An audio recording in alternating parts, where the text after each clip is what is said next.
ये पैसा कभी किसी बाप को ना मिले।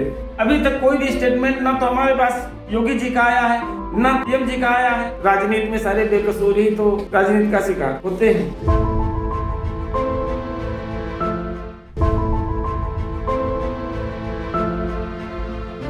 उप मुख्यमंत्री जी आ रहे थे, केंद्रीय राज्य मंत्री जी का प्रोग्राम था, उसमें हमारे बेटे केवल रिसीव करने के लिए गए। उनके खुद के भाजपा के कार्यकर्ता थे, उनके लिए क्या उनकी सिंपैथी है कि हमारा कार्यकर्ता एक मुख्यमंत्री या केंद्रीय गृह राज्य मंत्री के प्रोग्राम में जाने के बाद में इस तरीके से हादसे से पीट करके मारा जाए।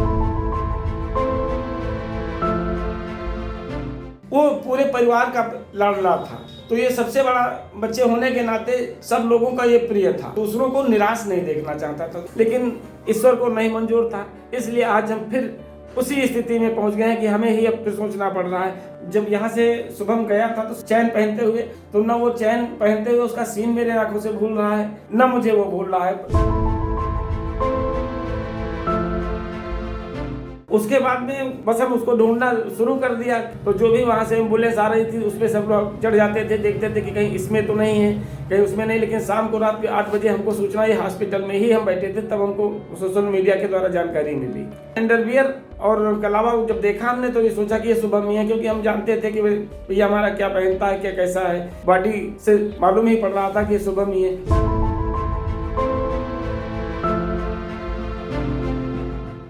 दुख अफसोस इसी बात का रहता कि आखिरी समय में हम अपने बेटे का चेहरा भी नहीं देख पाए, बॉडी किसी ने नहीं देखी। दाह संस्कार की जो प्रक्रियाएं होती हैं, तो हमने यही डिसीजन लिया कि नहीं, ऐसा कुछ नहीं करेंगे।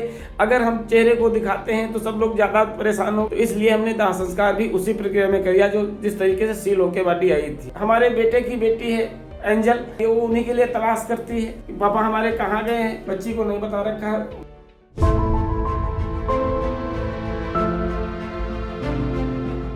एसआईटी जो जांच किया है, हमारी समझ में नहीं आ रहा कि जो कसूरवार थे, सैकड़ों आदमी पीट करके मार रहे हैं, वो भी नहीं पकड़े गए। इसमें देखना चाहिए था कि जो पीट के मारे वो हत्यारे कब पकड़े जाएंगे। जिन लोगों को फंसाया गया है, ये जो बेकसूर थे, उन्हें 45 लाख रुपए मिले हैं, और जो लोग दूसरे थे उनको 1,95,00,000 रुपए मिले हैं। तो ये कहाँ का न्याय है।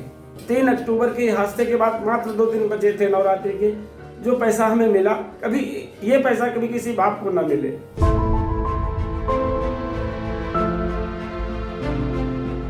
बिल्कुल हमारा लड़का बेकसूर था। राजनीति में सारे बेकसूर ही तो राजनीति का शिकार होते हैं।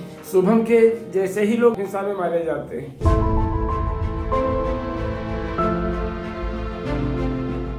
अभी तक कोई भी स्टेटमेंट ना तो हमारे पास योगी जी का आया है कि उन्होंने इन कार्यकर्ताओं के प्रति कुछ संवेदना दी हो, ना कोई पीएम जी का आया है कार्यकर्ताओं के प्रति संवेदना दी हो। जैसे कांग्रेस की सरकार छत्तीसगढ़ में थी, पंजाब में थी, वो लोग आए 50-50 लाख देकर गए।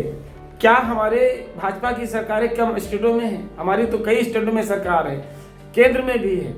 क्या ये लोग आकर के नहीं खड़े हो सकते थे कि हमारा कार्यकर्ता मारा गया है? गलत ही हुआ। अगर इतना ही कह देते तो कुछ ना कुछ तो संतोष हमें मिलता। क्या उनकी मजबूरी है? हो सकता है चुनाव। शेयर और डाउनलोड करें दैनिक भास्कर ऐप।